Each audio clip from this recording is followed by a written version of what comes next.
Today, we're taking a deep dive into one of the ultimate mysteries of the modern world, the enduring enigma of Bigfoot. But look, we aren't going to sit here and analyze blurry photographs or debate hair samples. You've seen all that before. Instead, we're exploring a completely different paradigm for this explainer. We're looking directly at a fascinating collection of esoteric texts, channeled materials from figures like Bashar, and indigenous spiritual traditions that completely reframe the entire Sasquatch phenomenon. Because according to these sources, Bigfoot isn't just some undiscovered ape. Bigfoot is something much, much deeper. Think about it. This right here is the central paradox of the Bigfoot mystery. It's the ultimate mystery box. Decade after decade, hunters and researchers find these massive footprints deep in the woods. Sometimes they find broken branches, or they record these booming, unearthly howls. Yet, despite modern technology, trail cameras, drones, infrared, we have never found a physical body. No bones, no fossils, no captured specimen. Nothing. So, why is that? Well, according to the esoteric source materials we're analyzing today, it's because science has literally been looking in the wrong dimension. Okay, so here's our roadmap for today. We'll start by unpacking the unsolved physical mystery, move into the concept of humanity's elder brother, explore gateways and parallel dimensions, break down the science of telepathy and invisible frequencies, and finally, look at what this all means as a mirror for humanity. Let's get right into it. Section 1. The unsolved physical mystery. Footprints without a physical trace. The sources we're examining, particularly the teachings of Darryl Anka, who channels the entity known as Bashar, present a very specific explanation for why traditional flesh and blood searches always come up empty. They state, pretty consistently, that Bigfoot operates completely beyond our standard physical limitations. Are the footprints real? Yes, absolutely. But they are temporary impressions left by a multidimensional being.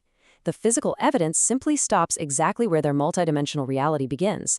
I mean, you can't exactly catch a three-dimensional body if the consciousness inhabiting it has already shifted its frequency completely out of our physical realm. Moving on to Section 2, humanity's pure elder brother, a diverging evolutionary path. And this brilliantly illustrates the evolutionary split proposed by Bashar and other esoteric channels. It's like a giant cosmic fork in the road. On one side, we have modern Homo sapiens. According to these texts, early hominids experienced genetic intervention by extraterrestrial intelligence, specifically the Anunnaki, which dramatically altered our development to create us, the modern human. But on the flip side, Bigfoot, or Sasquatch, represents the unmodified, totally natural evolution of those exact same early hominids. They are the pure, untampered genetic line that naturally evolved into a highly spiritual, multidimensional state. In these traditions, they are literally considered humanity's elder brother. Which brings us to this incredibly powerful quote from a renowned spiritual text called The Sasquatch Message to Humanity, channeled from a Sasquatch elder named Camus. It says, "We are your elder brothers. Humanity has overly relied on the left brain and technology, losing spiritual sight." This really hits the nail on the head regarding the stark contrast between our two species. We chose the path of technology, heavily altering our environment and relying on physical tools.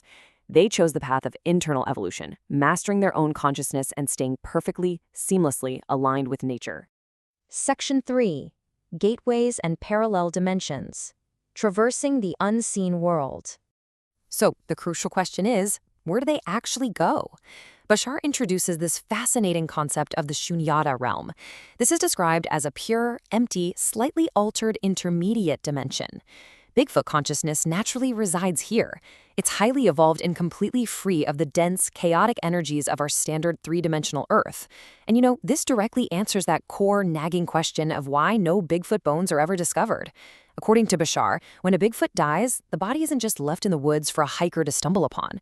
Their community physically transfers their deceased into this Shunyata realm, where they conduct their own sacred burial rites. But how do they cross over to the Shunyata realm? Well, the sources explain that the Earth isn't just a solid, static sphere of rock. Instead, it's described as being kind of like Swiss cheese, just absolutely full of energetic portals and natural dimensional doorways. Bashar specifically points to locations like the Ozark Vortex in the United States. These are massive, high-energy nodes that act as interstellar Sasquatch gateways. Bigfoot essentially uses these vortexes to effortlessly slip back and forth between our material world and their parallel reality. Section 4, Telepathy and Invisible Frequencies, the Science of Disappearance. The real secret to their evasion comes down to a concept called telepathy. Note the M there. This is a highly evolved form of mental and emotional communication. They aren't using spoken language like we do. Instead, they instantly sense intention. If a human is hiking through the forest with a rifle, carrying that dense energy of fear, aggression, or honestly, even just intense, grabbing curiosity, the Sasquatch senses it from miles away. Because they can read this telepathic frequency, they simply adjust their own electromagnetic field to perfectly match the vibration of the surrounding forest. To the human eye, they become literally invisible. I mean, you can't exactly hunt a being that can read your mind and just vibrate right out of your visual spectrum. However, if you're looking to peacefully interact, Bashar's materials actually provide actionable steps. You absolutely cannot force a meeting. First, you have to completely clear yourself of all hostile or fearful intentions. Zero dense energy. Second, you must align your own frequency with the profound stillness of nature. And third, Bashar suggests a specific meditation focusing on the Taki consciousness, which is a specific Bigfoot collective energy. By aligning your mind with this Taki frequency, you're essentially breaking down those dimensional barriers through peaceful, resonant intention rather than physical tracking. And finally, Section 5, a mirror for humanity, synthesizing the spiritual consensus. Now, what is absolutely fascinating about all of this is how entirely different, completely independent, esoteric traditions all converge on the exact same narrative. We aren't just looking at Bashar here. The Pleiadian Collective describes Bigfoot as frequency anchors, whose mission is to silently protect Gaia's energy. Channels accessing the Akashic Records, like Kelly Chase, report that Bigfoot sometimes acts as ground guides for extraterrestrial craft, which is why they're occasionally seen alongside UFOs or orbs conducting ecological sampling. And Native American elders have, for centuries, viewed them as sacred messengers sent by the Creator to warn humanity about our destructive habits. Across the board, from every angle, they are not seen as beasts, they are highly advanced spiritual guardians. So, synthesizing all of this, here is the core consensus we can take away. 1. Bigfoot is for sure not an unevolved ape left over from prehistoric times. 2. They are conscious masters of dimensional physics and telepathy. And 3, perhaps most importantly, they serve as a living reflection, a mirror, highlighting human spiritual decay. Why this matters for you and me is that this paradigm shift completely redefines what evolution actually means.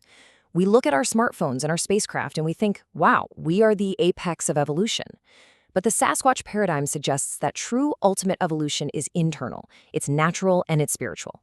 It's the mastery of consciousness, not just matter. Which leaves us with a pretty profound question to ponder as we wrap up.